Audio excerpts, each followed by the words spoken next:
Vos saúdo com a paz do Senhor. Livro do Apocalipse, capítulo de número 4. Apocalipse, capítulo de número 4. Nós vamos ler o versículo de número 5. E com o teu exemplar da Bíblia aberto, depois nós vamos ler o capítulo 5 e o seu versículo de número 6. Enquanto você procura e folheia, eu quero externar minha gratidão a Deus pela sua bondade, por permitir que eu pudesse estar aqui essa noite pela primeira vez, contribuindo neste congresso de tamanha relevância, não só no Brasil, mas também em todo o mundo.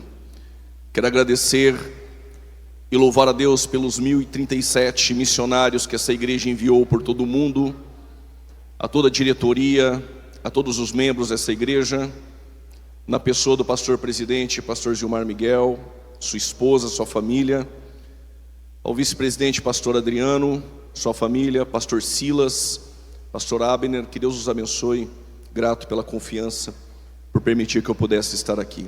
Trago saudações do meu pastor presidente, deputado federal, pastor Paulo Freire, e de toda a nossa igreja em Campinas, de nossa convenção CGADB. Deus os abençoe em nome de Jesus. Quando eu recebi o tema apressai, e esse apressai é porque há sinais de esperança a uma humanidade corrompida, sofredora e sem Deus. Mas o cristão, ele tem uma bendita esperança. E este livro que nos fascina, este livro que nos empolga e que abrilhanta os olhos daqueles que amam as profecias futuras, o livro do Apocalipse e a mensagem essa noite nos trará essa esperança de volta ao nosso coração, caso ela tenha sido perdida. Versículo de número 5, os irmãos encontraram, digam amém. E do trono saíam relâmpagos, trovões e vozes, e diante do trono ardiam 7 lâmpadas de fogo, as quais são os 7 Espíritos de Deus. Diga bem forte: os 7 Espíritos de Deus estão diante do trono. Capítulo 5, verso 6, por gentileza. E olhei e vi que estava no meio do trono e dos 4 animais viventes, e entre os anciãos um cordeiro, como havendo sido morto, e tinha 7 chifres, 7 olhos, que são os 7 Espíritos de Deus, enviados a toda a terra. No capítulo 4, verso 5, você disse bem forte que os 7 Espíritos de Deus estão diante do trono. Mas no capítulo 5, verso 6, os 7 Espíritos de Deus é enviado para a terra. Há uma pergunta que paira essa noite neste congresso: o porquê que os 7 Espíritos de Deus do capítulo 4 está diante do trono, e por que no capítulo 5 ele é enviado para a terra? O que aconteceu entre o capítulo 4 e o 5 que mudou a logística dos 7 Espíritos de Deus? Antes de tomar o seu assento, quem são os 7 Espíritos de Deus? Isaías 11 diz: o espírito de temor do Senhor, de conselho, de fortaleza, de entendimento, de conhecimento e de sabedoria. Ele é o Espírito Santo de Deus. Toma o seu respectivo assento em nome de Jesus. Este livro, que tem 22 capítulos, 404 versículos, 12.000 palavras e 9 perguntas. Apocalipse é a revelação, e a expressão grega para revelação é tirar o véu. É Deus descortinando e desvelando para que João pudesse escrever as coisas que vistes, as que são e as que hão de acontecer. É perceptível e plausível enxergar Cristo como o tema central do Apocalipse. E não só o tema central do Apocalipse, ele é o tema central da Bíblia. Cristo está no centro da história. Quando o Verbo estava na eternidade, pela presciência, ele conhece toda a história. Quando o Verbo se faz carne na encarnação, ele pisa na história. Mas quando ele sobe assunto aos céus na ascensão e senta à destra do Pai, ele mantém o controle da história em suas mãos. É por isso que no capítulo 1 ao 3 deste livro ele se apresenta como o rei e o sacerdote. No capítulo 4 e 5 ele é o cordeiro entronizado no trono. Do capítulo 6 ao 18 ele é o juiz de toda a terra. E porque ele é o juiz de toda a terra, Salmos 19 versos 9, os seus julgamentos são justos. Salmos 89 versos 14, a base do seu trono também é justiça. Hebreus capítulo 1 versos 8, o cetro da justiça está em suas mãos. E do capítulo 20 ao capítulo de número 22, ele é o rei glorificado que reina para todo sempre. Neste livro a palavra trono aparece 46 vezes, a palavra poder e autoridade 40 vezes, a palavra rei aparece 37 vezes, a palavra adoração aparece 24 vezes, a palavra cordeiro, remetendo a Cristo, aparece 28 vezes, para que você entenda o que o livro quer nos ensinar. Ele é o cordeiro que foi morto e reviveu, ele é o rei glorificado que está sentado em seu trono, digno de ser adorado, honra, glória e louvor por toda a eternidade, aquele que tem o domínio e poder para todo sempre. A revelação veio de Deus a Cristo, de Cristo a um anjo, de um anjo a João, e de João até nós. 175 vezes aparece a expressão anjos no Novo Testamento, 67 vezes só no livro do Apocalipse, mas eles tiveram participações diretas no ministério de Cristo. Quando Jesus nasceu, quem o adorou foram os anjos. Quando ele está 40 dias sem comer e provavelmente sem beber, quem levou pão foi um anjo. Quando ele está no Getsemane em agonia, quem foi o consolar foi um anjo. Domingo pela manhã, quando ele ressuscitou, quem disse que ele não estava mais no sepulcro foram os anjos. No Getsemane, quem foi o consolar foram os anjos. Quando ele ressuscitou, ficou 40 dias com os discípulos, subiu a súbito aos céus, quem disse? Varões galileus, este mesmo que vocês viram subir, em breve, em breve, em breve, em breve, ele voltará. Mas para pregar o evangelho, ele não chamou os anjos, ele chamou eu e você. Mas nós somos imperfeitos, sim, mas aquele que começou a boa obra, mas aquele que começou a boa obra, mas aquele que começou a boa obra é fiel para terminar.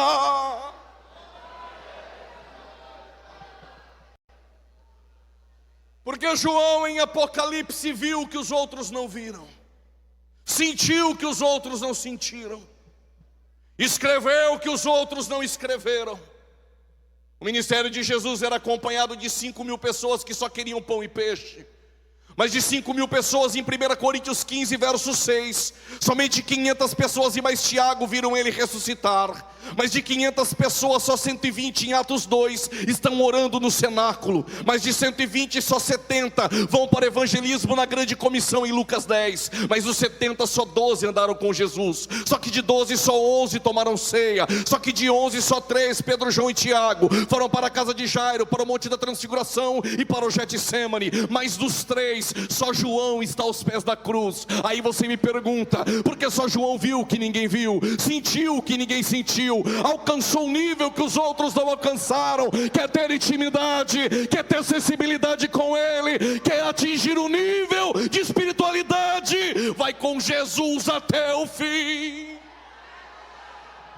Aleluia! Filho de Zebedeu e de Salomé, irmão de Tiago, companheiro na aflição, no reino e na paciência. Companheiro na aflição, porque Romanos 8,17, se tu é participante da aflição, também será participante da glória. Companheiro no sofrimento, 2 Timóteo 2,12, se com ele você sofre, com ele tu também reinará. Aí vem a doxologia de João às 7 igrejas da Ásia.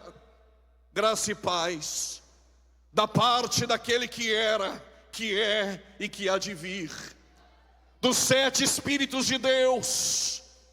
4 verdades João traz. Ele é a fiel testemunha. Segunda verdade, ele é o primogênito dentre os mortos. Como ele pode ser o primeiro a ressuscitar, se houve ressurreições que antecederam a dele no Antigo Testamento? Se no Novo Testamento 3 ressurreições antecederam a dele, a de Lázaro, a da filha de Jairo, do filho da viúva de Naim. Detalhe: todos eles ressuscitaram, mas morreram novamente. Ele é aquele que ressuscitou para nunca mais morrer. Vou repetir: é aquele que ressuscitou para nunca mais morrer.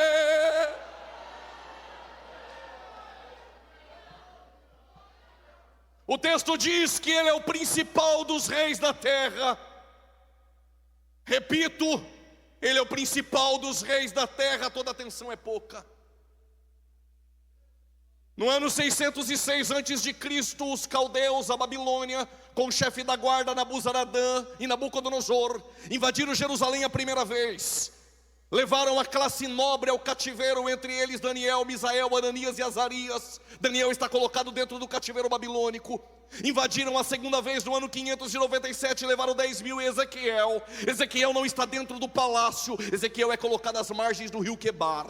Invadiram a terceira vez no ano 586, destruíram o templo, saquearam os utensílios, queimaram os muros de Jerusalém e a glória foi embora. E Jeremias, escrevendo Lamentações, ficou em Jerusalém. Segundo a profecia de Jeremias, filho de Ilquias, o sacerdote da terra de Ananote, o cativeiro seria por 70 anos, mas Deus não perdeu o controle. Não, tu vai dar glória daqui a pouco. E por que ele não perdeu o controle? Porque mesmo no cativeiro, ele tem um Daniel dentro do palácio, ele tem um Ezequiel às margens do rio Quebar, ele tem um Jeremias em Jerusalém. Não entendeu? Eu vou explicar. Ele tem um Pedro na Judéia, ele tem um Filipe em Samaria, ele tem um Paulo dos confins da terra, ele tem uma menina na casa do Naamã, ele tem um José na casa do Potifar. Deus não erra o plantio. Aonde ele te colocou, é aí que ele vai te usar. Ai, a choreba que mandar. Deus coloca pessoas específicas em lugares estratégicos. Deus não errou ao teu respeito. Aonde Ele te colocou, é aí que Deus vai te usar.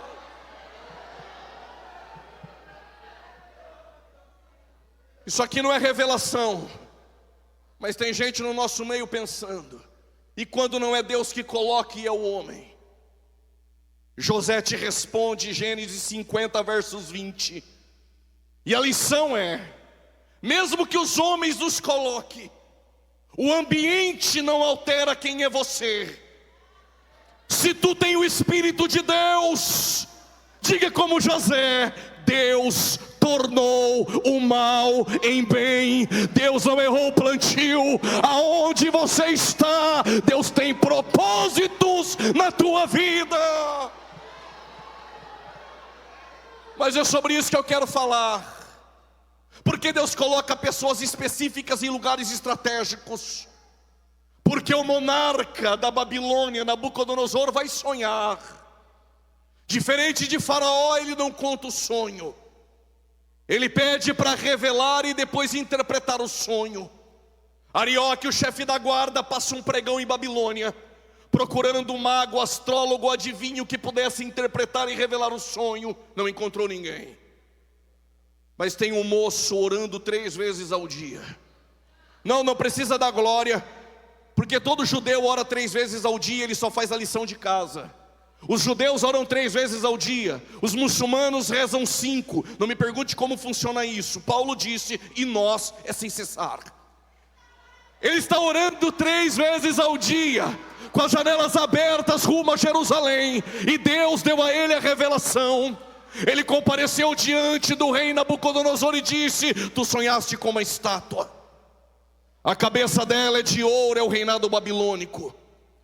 O peito e os braços são de prata, o reinado medo-persa. O quadril e o ventre de bronze, Alexandre o Grande, filho de Filipe o Macedônio, a Grécia. As pernas de ferro e barro, e é Roma. De repente Daniel, ele vê uma pedra. E esta pedra, ela toca na estátua e a estátua se desmorona. Pergunta essa noite: quem é a pedra? O que o texto quer nos ensinar? A Babilônia passa, os medo-persas passam, a Grécia passa, Roma passa, os governantes passam, presidente da república passa, prefeito passa, deputado passa, cadeira de pastor passa, mas o reino eterno da pedra que vem e é Cristo subsiste eternamente.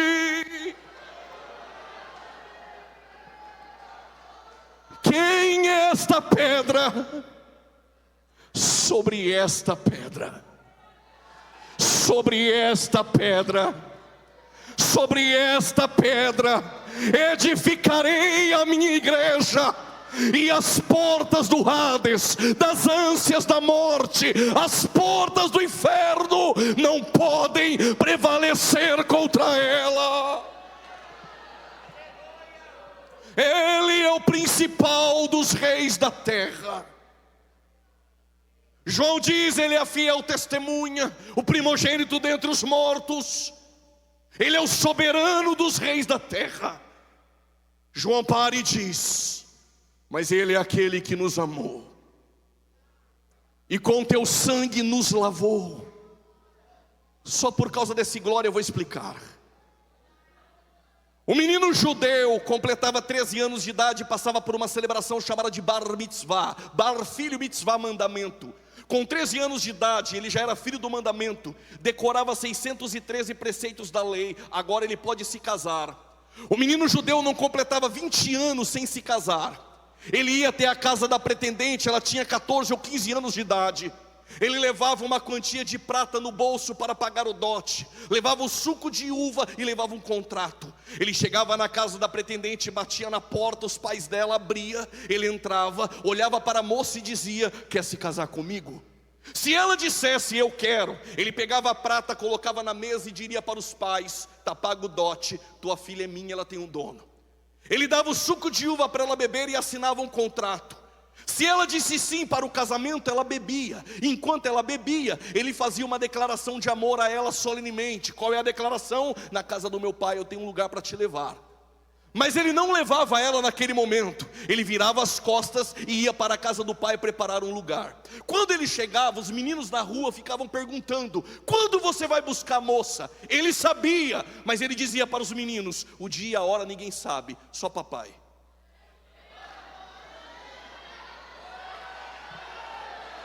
Não, segura que eu não terminei. Eu vou explicar isso aqui melhor. Ele deixou a eternidade, se fez carne e não deixou de ser Deus. Você não entendeu? Eu vou dizer de novo. Ele se fez carne e não deixou de ser Deus. Como homem ele chora por um amigo, mas como Deus ele disse, sai para fora Lázaro. Como homem ele disse, tenho sede, mas como Deus ele diz, quem tem sede vem, eu tenho água da vida eterna. Como homem ele disse, estou cansado, mas como Deus ele sobe numa montanha e diz, vinde a mim os cansados e sobrecarregados, que eu vos aliviarei. Como homem ele dorme na popa do barco, como Deus, quem é este, que até o vento e o mar lhe obedecem?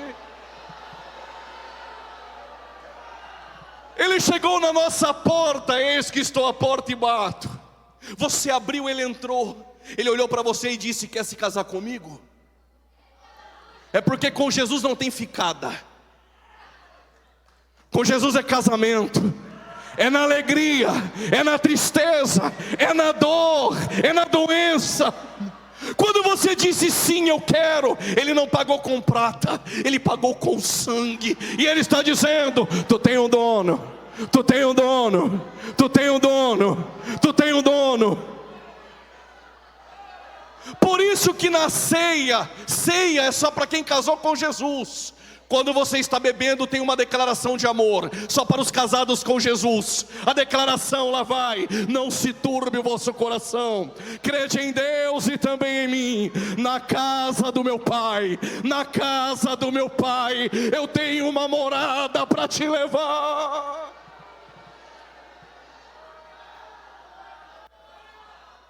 Eis que com teu sangue ele nos lavou, e com teu amor ele nos amou. Quando João termina de dizer isso, João ouve uma voz. É como uma voz de trombeta. Quando João para e olha, João o vê e João cai como morto. Quem é este que veio a Pátimos? Pátimos, um sistema penal, a 86 quilômetros do sudoeste de Éfeso. O imperador sucessor, depois de César, de Calígula, de Nero, de Tito, agora é a vez de Domiciano. Domiciano reivindicava adoração a si, mas João não iria adorar um homem assentado em um trono de madeira feito por homens. João só adorava aquele que está sentado em um trono de glória. Por isso João é enviado, exilado a Pátimos. E quando João em Pátimos pensa que está sozinho, a voz do nosso Senhor, como de trombeta. Quando João para ver quem é ele. Uma vez ele estava caminhando com os discípulos entre Naftali e Zebulon, em Cesareia de Filipe. Jesus não queria curtidas, compartilhamentos, e nem fazer teste de publicidade. Mas ele fez algo que ele não costumava fazer: perguntas. E ele fez a primeira pergunta: o que as pessoas dizem que eu sou? Alguns dos discípulos, eu não sei quem foi do colégio apostólico, disseram: os que te viram chorar, vou parafrasear, estão dizendo que o Senhor é Jeremias. Os que te viram curar com poder, estão dizendo que o Senhor é Elias. Os que te viram pregar um sermão mais duro, estão dizendo que o Senhor é João Batista. E ele diz: e vocês? O que vocês dizem que eu sou? Eu não sei aqui em Camboriú, mas em São Paulo, aos domingos, 9 horas da manhã, as testemunhas de Jeová, que tem como fundador Charles Taze Russell, eles batem na porta de nossas casas. Eles vão dizer que Jesus não é Deus, que Ele é uma criatura que foi criada em algum tempo da eternidade, nada mais. Se perguntar para os mormons, que tem como fundador Joseph Smith, eles vão dizer que Jesus é um polígamo casado com Marta e Maria, em João capítulo de número 2, as bodas de Caná, e o mesmo irmão de Satanás e filho de Adão. Se perguntar para os adventistas, que tem como fundador Guilherme Miller, eles vão dizer que Jesus é o arcanjo Miguel. Se perguntar para os kardecistas, eles vão dizer: ele nunca teve um corpo, somente um espírito elevado que no hinduísmo alcançou o karma. Se perguntar para os budistas de Siddhartha Gautama, eles vão dizer que Jesus não é Deus, é só um homem que deixou um bom exemplo de liderança a ser seguido e nada mais. Mas se você perguntar para a maior religião que cresce no planeta, os muçulmanos, eles vão dizer: Jesus não é Deus, Ele é só um profeta e nada mais. Mas se nós pudéssemos caminhar há 2000 anos atrás, e encontrasse uma mulher em Samaria sem o cântaro na mão, ela iria dizer: para eles eu não sei, mas para mim ainda é aquele que tem água da vida eterna. Isaías vai dizer: para mim ele é o conselheiro, Deus forte, Pai da eternidade, a raiz de Davi. Jó vai dizer: para mim ele é o Redentor que vive. João Batista vai dizer: para mim ele é o Cordeiro de Deus que tira o pecado do mundo. Pedro vai dizer: para mim ele é o Cristo, o Filho do Deus vivo. Para João ele é cabelos brancos como a neve, olhos como chamas de fogo, os seus pés como latões reluzentes, o seu vestido é branco, puro e santo. Ele é o princípio e o fim, o alfa e o ômega, aquele que era, que é e que há de vir para todo sempre. Para Daniel Berg e Gunnar Wingren há 111 anos. Para Gideões missionários da última hora há 38 anos. Para nós ele ainda é o que salva, o que cura, o que liberta, batiza com o Espírito Santo. Pelo amor de Deus, dá um pulo da cadeira. Cadê os crentes que vão morar no céu? Xará, sorebe que manjo. Estou sentindo a presença dele em nosso meio essa noite.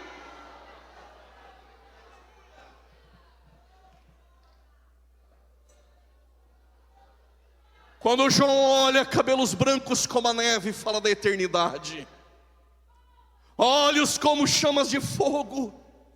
Ele sabe coisas ao teu respeito que nem você sabe. O seu vestido não foi confeccionado em Damasco, Magdala ou em Tiro, mas na eternidade. O seu vestido é branco e puro porque ele é santo. 2 Coríntios 5:21, Paulo diz: nele não há pecado. 1 Pedro capítulo de número 2, versos 21 e 22, Pedro diz: ele não cometeu pecado. João 6,69, João diz: ele é o santo de Deus. Hebreus capítulo 4, versos 15, em tudo foi tentado, mas sem pecado. Alguém poderia levantar as mãos desse congresso e dizer: Paulo, Pedro e João e o autor aos Hebreus é do time de Jesus, não vale. Então eu vou trazer 4 que jogavam contra e que atestaram que ele é santo. Mateus 27, versículo 3 e 4, Judas disse: traí, sangue inocente. Pilatos lava as mãos e diz: ele é justo. A mulher de Pilatos, Cláudia, vai dizer: muito sofri no meu sonho por causa do sangue desse justo. Está faltando alguém. Quando Cristo entregou o Pai e o Espírito, tem um centurião lá do fundo olhando e dizendo: verdadeiramente,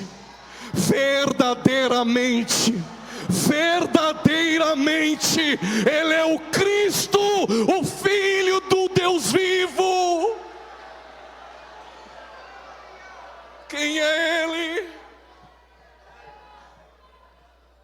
João escreve a igreja de Éfeso, Esmirna, Pérgamo, Tiatira, Sardes, Filadélfia e Laodiceia. Para todas elas ele se apresentou de maneira distinta. Para Éfesos é o que está no meio dos castiçais. Para Esmirna, o que foi morto e reviveu. Para Pérgamo, da sua boca uma espada aguda. Para Tiatira, os seus pés como latões reluzentes saindo da fornalha. Para Sardes, aquele que tem os 7 Espíritos de Deus. Para Filadélfia, aquele que tem a chave de Davi. E para Laodiceia, o Amém, a fiel testemunha. E o que nós aprendemos com as 7 igrejas da Ásia? A primeira coisa: o relatório dos homens é diferente do relatório dos céus. Vou repetir: o relatório dos homens é diferente do relatório nos céus. A igreja de Esmirna, relatório dos homens: sou pobre. Relatório nos céus: aqui ela é rica. Igreja de Laodiceia, relatório dos homens: rica sou e de nada tenho falta. Relatório da eternidade: pobre, cega e nu. Igreja de Filadélfia, relatório dos homens: tem pouca força. Relatório na eternidade: mesmo tendo pouca força, não negaste o meu nome, e como guardaste a palavra da minha paciência, te guardarei da hora da tentação que há de vir sobre todo o mundo. E diante de ti pus uma porta aberta, e a porta que ele abre, demônio nenhum fecha. A porta que ele abre, caluniador não fecha. A porta que ele abre, ninguém pode fechar.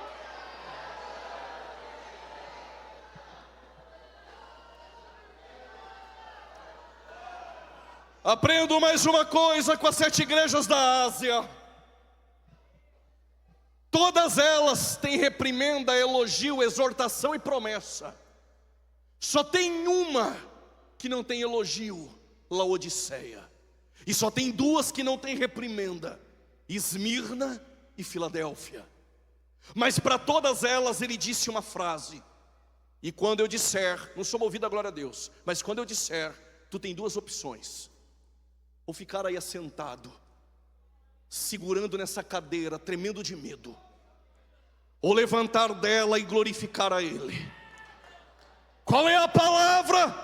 Palavra de Jesus: eu conheço as tuas obras.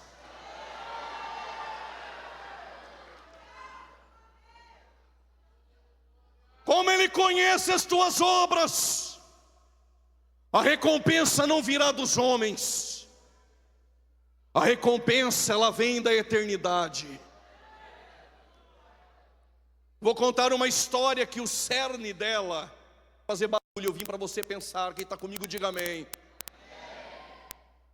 Um bom samaritano veio passando e encontrou um homem machucado, e você conhece a história. O levita e o sacerdote passaram de largo. O bom samaritano pegou aquele homem, colocou na cavalgadura, e ele foi até a estalagem e disse para o hospedeiro, pastor Gilmar: estou te dando 2 moedas, cuide dele. Se gastar mais das 2, quando eu voltar eu te pago. Eles não pegaram. Eu vou explicar melhor. O bom samaritano é Cristo, e Ele cuida daqueles que nós desistimos. E depois de curar, Ele foi na estalagem e disse para o hospedeiro: cuide do que é meu. Estou te dando 2 moedas, pastor Gilmar. Se tu gastar mais do que as 2, e vai gastar roupa, dinheiro, gasolina, saúde, tempo, fica tranquilo, ele disse, quando eu voltar eu te pago. Tua recompensa não vem dos homens. Tua recompensa, ela vem da eternidade. Prove, eu te provo. Romanos 14:10, todos compareceremos no tribunal de Cristo. Apocalipse 22, versos 12, comigo está o meu galardão, eis que venho cedo sem demora. Tem mais, tem mais. 2 Timóteo capítulo 4, versos 8, desde agora a coroa da justiça está guardada e reservada pelo justo juiz, não só a mim, mas a todos aqueles que amam a sua vinda. Tiago capítulo 1, versos 12, bem-aventurado o varão que suporta a tentação, porque depois de suportar, dar-te-ei a coroa da vida. 1 Pedro capítulo 5, versos 4, aos presbíteros como eu, disse Pedro, que cuidam do rebanho, voluntariamente, não por torpe ganância. Versos 4, dar-te-ei a coroa de glória. 1 Coríntios capítulo 9, versos 25, dar-te-ei a coroa incorruptível. 2 Timóteo capítulo 4, versos 8, coroa da justiça. Tiago capítulo 1, versos 12, coroa da vida. 1 Pedro capítulo 5, versos 4, coroa de glória. 1 Coríntios capítulo 9, versos 25, coroa incorruptível. O que eu faço, pregador? Apocalipse 2:11, ser fiel até a morte, e dar-te-ei a coroa da vida.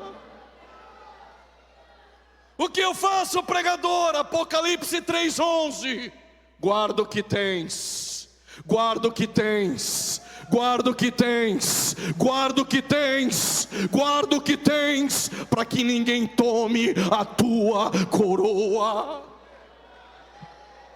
Quem tem ouvidos ouça o que o Espírito diz às igrejas. Última coisa que aprendemos com as 7 igrejas da Ásia: todas elas tinham algum desvio doutrinário. Havia a doutrina em Tiatira da profetisa Jezabel. Ela profetizava, mas não era Deus. Talvez se fizesse um pix, ela contava mais uma. Aos falsos profetas deste Brasil, conheço um Deus que virá em juízo e não tardará.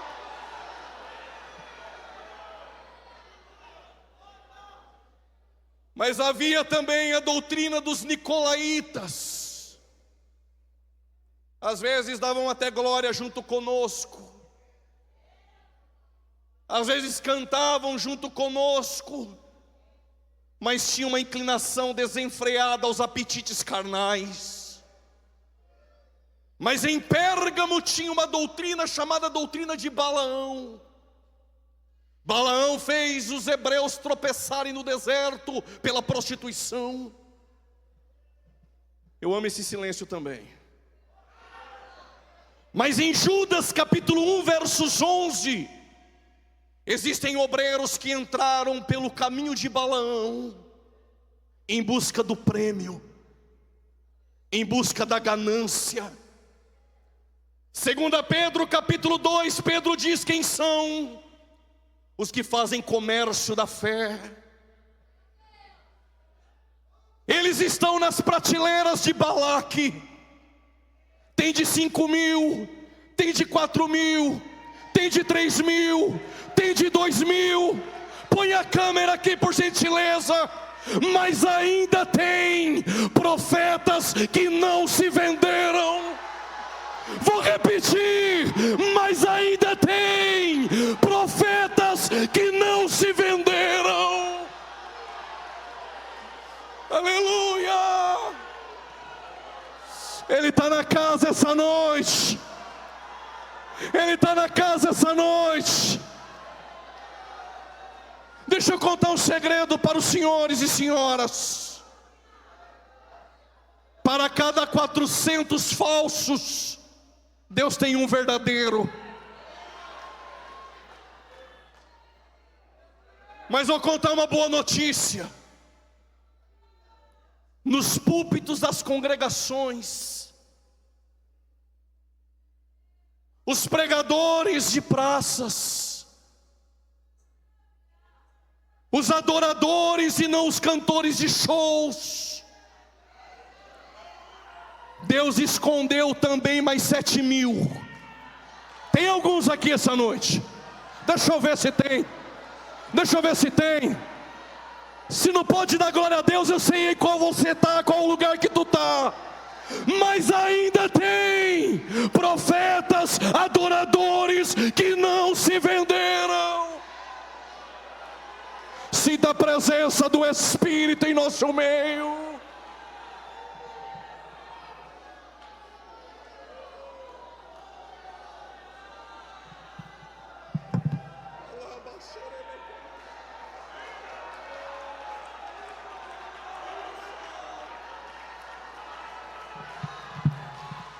Aqueles que não derrubaram altares, aqueles que não se prostraram a Baal, aqueles que não fazem comércio da fé, onde estão vocês essa noite?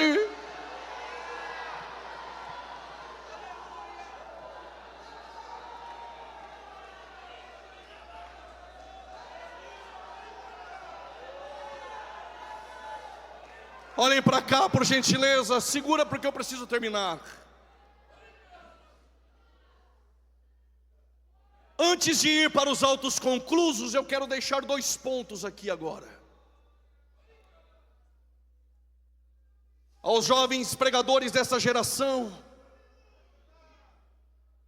dos agendas abertas, deixa eu dizer algo. Quando eu estava indo para Israel, próximo ao Mar Morto, eu vi centenas de plantações de tâmaras ao meu lado direito. Quando você usufrui comendo da tâmara, você tem 2 convicções e 2 opções.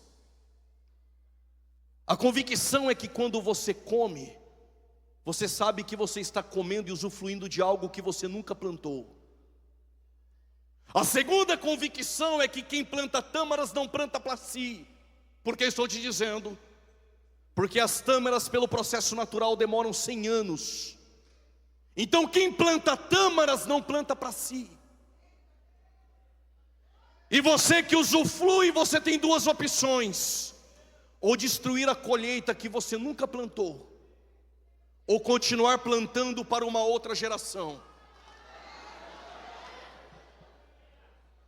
O que eu estou dizendo é que essa geração que faço parte, nós estamos usufruindo de algo que nós nunca plantamos. E nós não temos o direito de destruir a colheita. mas que Deus os levante, não para fazer comércio da fé, mas para continuar plantando tâmaras para uma outra geração. 38º Congresso de Gideões. Agradecemos a todos os plantadores de tâmaras que passaram por este púlpito, mas este congresso será marcado, porque plantadores de tâmaras continuarão plantando para uma outra geração de forma legítima. Quando João está em Pátimos, ele é arrebatado em espírito. Toda atenção é pouca, por gentileza. Quando João ele olha na sala do trono, ele vê um trono, 24 tronos, e os 24 anciãos estão assentados em seus tronos. O trono que João vê tem um ancião de dias assentado. Sobre a sua cabeça um arco celeste de cor de esmeralda. Este que está sentado em seu trono, a sua aparência é de sardônio, vermelho como rubi, mas de jaspe cristalino como diamante. Há um mar de vidro, e João vê os 4 seres viventes e os 7 Espíritos de Deus diante do trono. Quando João chegou no capítulo 4, na sala do trono, os tronos estavam ocupados. 700 anos antes, Deus levou Daniel para a mesma visão, com um detalhe: Daniel chegou um pouco antes. Quando Daniel chegou não tinha trono. Quando Daniel capítulo 7 versos 9, ele tem a visão, o que Daniel vê? Os anjos trazendo os tronos. E por que estão trazendo os tronos? Porque vai ter uma festa.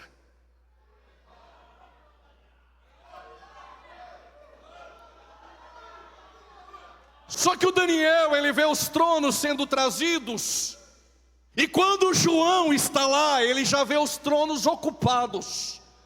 E João vê um livro selado, por dentro e por fora escrito. E de repente um anjo forte, ele vem na direção de João e diz: João, nem nos céus, nem na terra, e nem nas partes baixas dela, ninguém é digno de abrir o livro e desatar os teus selos. João começa a chorar. Daniel capítulo de número 7 versos 13. O que Daniel viu? O ancião de dias se assentou no seu trono. Os 24 anciãos assentaram em seu trono. Mas foi trazido um outro trono à destra. E o que Daniel viu? Um semelhante ao Filho do Homem, subindo em meio às nuvens. E quando ele chega nas nuvens, o que Daniel vê? Versículo 13. Os anjos recepcionam ele lá na portaria e vão trazer ele até o ancião de dias. Mas enquanto o Filho do Homem está subindo lá em cima, João está chorando. E porque João está chorando, ninguém é digno de abrir o livro. Enquanto ele está chorando, Jesus está dizendo aos discípulos: ficai em Jerusalém, até que do alto sejais revestidos de poder, para ser minhas testemunhas da Judéia, Samaria e nos confins da terra. E Daniel viu ele se ocultando em meio às nuvens. O que Daniel viu? Ele subindo em Atos capítulo 1, versículo 9, 10 e 11. Os discípulos olhando fitos ao céu, e ele se perde em meio às nuvens. E os anjos dizem: varões galileus, este mesmo que vocês irão subir, ele voltará. Enquanto João está chorando, em meio às nuvens ele aparece lá na portaria. Um dos 24 anciãos se levanta, e João está vendo o trono, o ancião de dias, os 4 seres viventes, os 24 anciãos e os 7 Espíritos de Deus, que é o Espírito Santo, está do lado do trono. De repente um dos 24 anciãos diz: João, não chores, está entrando alguém lá na portaria. Quem é ele? é o leão da tribo de Judá, é a raiz de Davi, é aquele que foi morto e está vivo para todo sempre. E quando ele está caminhando, os 4 seres viventes, um semelhante à águia, um semelhante ao leão, um semelhante ao filho do homem, um semelhante ao boi, se prostram. Os anjos se prostram. Os 24 anciãos começam a cantar um novo cântico: digno é o Cordeiro, de honra, de glória e de louvor, e que compraste para Deus tribos, línguas e nações. Segura um pouquinho. Quando ele entra, os 7 Espíritos de Deus descem.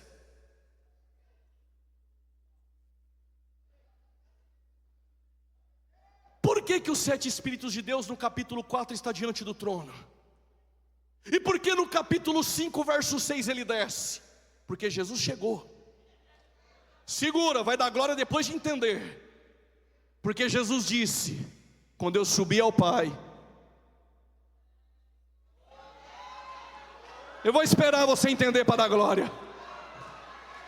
Vou repetir: quando eu subir ao Pai, eu enviarei o Consolador.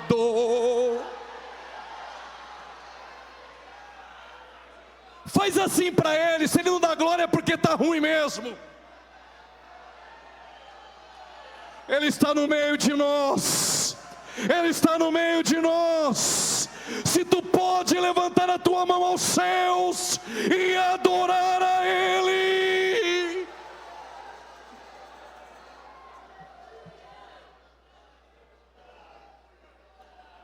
Tenho 3 minutos, eu encerro.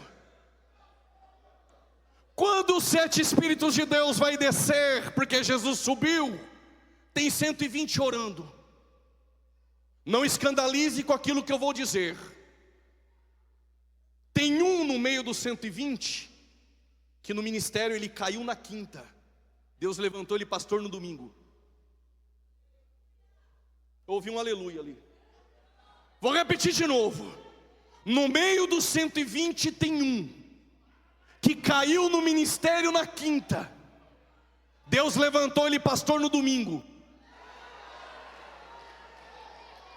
Jesus chamou ele para orar e disse: Pedro, antes que o galo cante 3 vezes me negarás. Quantas vezes? No Getsemane ele dormiu 3 vezes. No Sinédrio negou 3 vezes. Jesus foi para Galileia e fez 3 perguntas. Eu vou repetir. Ele dormiu 3 vezes. Na quinta-feira ele negou 3 vezes. O que Pedro pensou? Neguei diante do Pai. Porque se eu neguei a Cristo, eu nego o Pai. Para mim acabou. Só que Jesus disse: eu espero vocês na Galileia. Segura.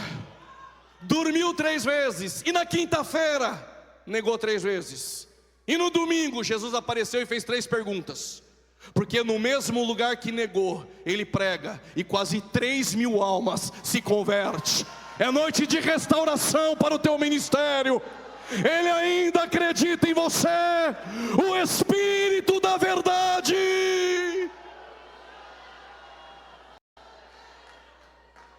Tem 1 minuto e eu vou correr. Quando Pedro se levanta, ele diz: põe a câmera aqui. Isso aqui vai para os cessacionistas que querem apagar o fogo pentecostal aceso em Atos 2. Palavras de Pedro para você que quer acabar o batismo com o Espírito Santo. Disse Pedro: hoje se cumpre o que foi predito pelo profeta Joel. O Espírito é derramado sobre toda a carne, e o dom de Deus é para nós, para vós, para os que estão de perto, para os que estão de longe, para os vossos filhos e para quantos Deus ainda chama. São os batizados com o Espírito Santo. São os batizados com o Espírito Santo.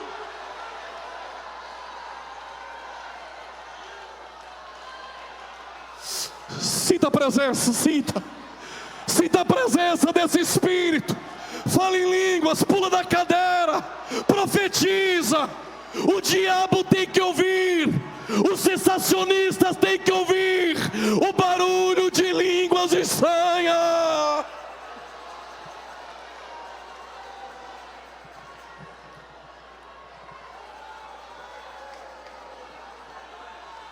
Faz uma oração, convite para oração. Coloque-se de pé com a permissão do pastor. Estenda suas mãos.